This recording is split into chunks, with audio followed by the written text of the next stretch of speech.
Welcome, in front of me I have ULEFONE Note 8P, and today I will show you how you can change your lock screen wallpaper. You have to go for the settings,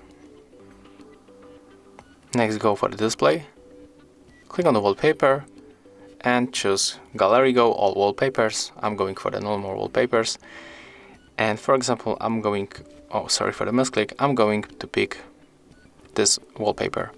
Click to set wallpaper on the left bottom corner and choose lock screen. And take a look right now.